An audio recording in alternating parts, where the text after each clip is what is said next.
Hey, what's going on everybody? Commander Crane here, and we are back with another Pioneer deck tech, and today we're going to be talking about Boros Ball Lightnings in Pioneer. I am very excited to share this very spicy Boros list with you. As always, at the end of the video, let me know in the comment section below, what do you think about this deck? Is there a specific card that I definitely should have put in this deck that I did not? Or do you have suggestions for upcoming videos? Just let me know in the comment section. So, alright, I believe this is deck number 4 featuring new cards from Magic Foundations. There's a ton of spicy cards in this set that just really boost a lot of different archetypes, or in this case, kind of make a brand new one. So obviously, Ball Lightning is the new reprint in Magic Foundations, 6/1 for red elemental with trample and haste. At the beginning of the end step, sacrifice this creature. So Ball Lightning is really good. I mean, in terms of like, you know, it's good as in, you know, it's a 6/1 with haste. Overall, it's not the best card. It used to be really good back in the day, though. But there's a card that's been around for a while called Thunderkin Awakener, which is really good with the other Ball Lightnings that exist in Magic. There's a whole bunch of them. There's like Groundbreaker. There's there's another Lightning Skelemental. That's the other one. But the problem was with Thunderkin Awakener in Pioneer, the only other one that existed for a long time was Spark Trooper. So now we have 8 of these effects, which makes Thunderkin Awakener really strong, just because you choose an elemental creature card in your graveyard with toughness less than Thunderkin Awakeners, and then you return it down to the battlefield tapped and attacking. So the idea is you can just keep bringing back Ball Lightning and Spark Trooper with this deck. So I'm really excited to talk about this deck, just because when I saw Ball Lightning, I knew I had to feature a deck with Thunderkin Awakener, Ball Lightning, and Spark Trooper. Unfortunately, there's not another one of the Ball Lightning-esque creatures in the format. We just have these 8, but you want to know what? We get the Spark Trooper or the Ball Lightning in the graveyard. That's really all we need to do. So what else are we playing in this deck? Because obviously we want to find ways, other than just casting them and having them, you know, die at the end of combat. We want to find other ways for them to come back into the graveyard, or put them in the graveyard themselves. So we're playing Helping Hand and Surgical Suite as some great ways to be able to bring them back from the graveyard, in addition to Thunderkin Awakener.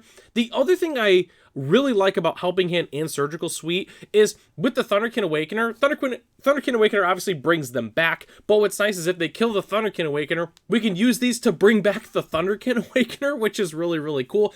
Obviously, these don't bring back Spark Trooper, but that's perfectly fine. We obviously have Ball Lightning and Thunderkin Awakener that we can return back from our graveyard. So, huge fan of this suite, but obviously, how else are we going to get these into the graveyard? I'll show you how we're going to do it. Voldaren Epicure, Insolent Neonate, and Fable of the Mirror Breaker are fantastic ways that we can get the Ball Lightning and the Spark Trooper into the graveyard.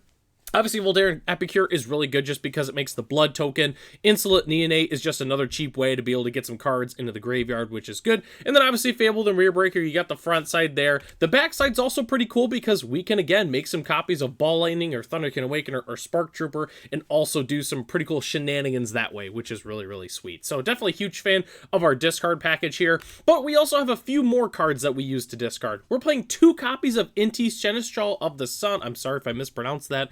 But I do like Inti, just obviously whenever you attack, you can loot, which is really oh, you don't loot, sorry, you discard, and then, you know, whenever you discard one more cards, exile the top card of your library, which obviously we have a whole bunch of other discard outlets here, so we get some additional value with Inti. And then Lightning Axe. Lightning Axe is just really good, fantastic removal spell, 1 red, 5 damage, we discard a card, very good.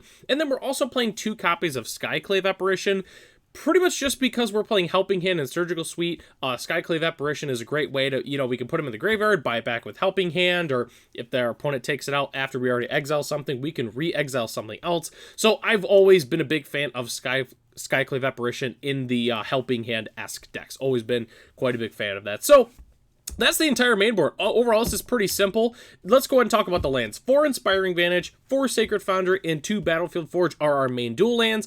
The biggest thing with this deck, and you'll see on this next slide here, where we play the Needleverge Pathway, the Sekenzan, and the Den of the Bugbears, obviously we want to have as much red mana as possible, just because if we play a lot of white utility lands, it doesn't work very well with Ball Lightning, just because if we're trying to, you know, if we have one of those games where we're curving out a little bit, Ball Lightning, we can't cast it with a white mana source, which is why we need to have everything be a red mana source. I just wanted to be clear on that. But we have so many dual lands, and we have nothing that really requires a lot of white mana. So overall, we just need like one white dual land, and we're pretty much good to go. But then rounding out our lands, obviously, we're playing a couple of mountains. We're actually playing 2 copies, and I had to feature the Rebecca Gay ones from Foundations.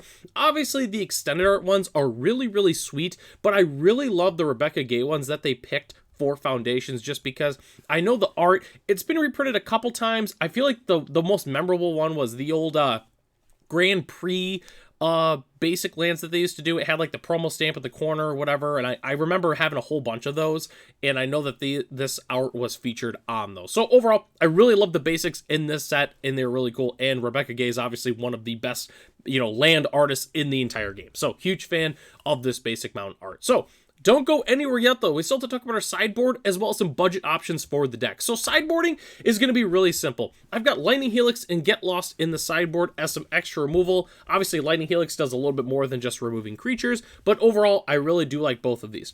I'm also playing Rip Apart in the sideboard. So for those who don't know what Rip Apart is, it's 2 mana.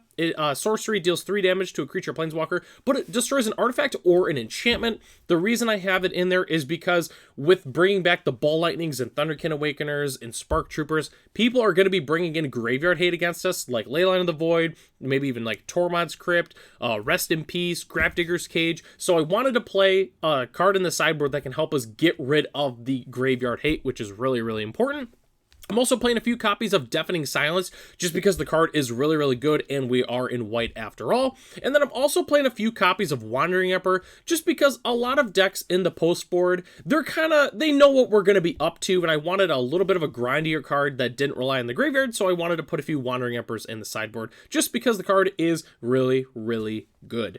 And then the last thing we have to talk about is the budget options for this deck, which is really, really simple. Play some budget dual lands, go ahead and take out your Sacred Foundries and such, and just go ahead and swap in some budget dual lands. That's really all you got to do for the most part. And then you can also swap Fable of the Mirrorbreaker. Obviously, the card is relatively pricey. You can definitely make a strong argument that it is the best card in the entire format. If you do have Fables, definitely play them in this deck, but you can swap them out for some other good cards. It's definitely, like, obviously, you'll feel the difference a little bit. Like, you can play, like, Grab the Prize and other discard outlets like that, but Fable the Mirrorbreaker is really, really good. And then the last thing we have to talk about, the current list as it's constructed right now is only $202 US, which is really, really cheap for a Pioneer deck, but I was able to get the budget list down to $42 US. All I did was trim Fable, some of the expensive dual lands, and then I also trimmed the Wandering Emperor. I ended up swapping out for a different Planeswalker. I believe it was Gideon Ally Zendikar. But overall, this deck is really, really sweet. I've always been a big fan of Ball Lightning. I know I played it in Modern a couple months ago in a really spicy, Ball Lightning aggro deck with Ground Shaker, and it was really, really fun, and I'm very excited to play Ball Lightning in this format. I used to play a little bit of Old School, actually, which, for those who don't know what that format is, it's like Alpha through, not even, I think, like Fallen Empires or something like that.